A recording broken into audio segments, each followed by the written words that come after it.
C'est aux environs de 11 heures qu'a atterri l'avion de la délégation nigériane conduite par le chef d'état-major des armées, Christopher Moussa. Délégation accueillie par le chef d'état-major des armées du Niger, le général de brigade Moussa Salou Bormo. Après les honneurs rendus à la mission à la base aérienne 101, les deux chefs d'état-major ont eu un tête-à-tête avant de se diriger au Centre international des conférences Mahatma Gandhi où les deux parties ont eu une réunion. Le chef d'état-major du Niger, dans son intervention, a salué ce déplacement de l'armée nigériane, même si les deux pays ont connu une période de turbulence suite à la décision de la CEDEAO de mener une intervention militaire au Niger. Il a également rappelé les liens séculaires entre ces deux pays frères. Le contexte géopolitique et sécuritaire mondial et sous-régional de nos jours nous impose encore plus un raffermissement de leurs rapports sur tous les plans.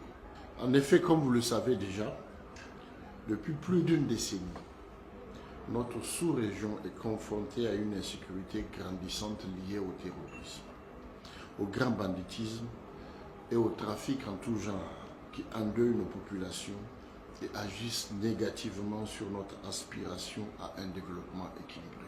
En plus de ce défi qui tend à se perpétuer dans notre sous-région, le Niger est confronté à des velléités de déstabilisation des forces étrangères à notre espace à travers la désinformation et les actions subversives.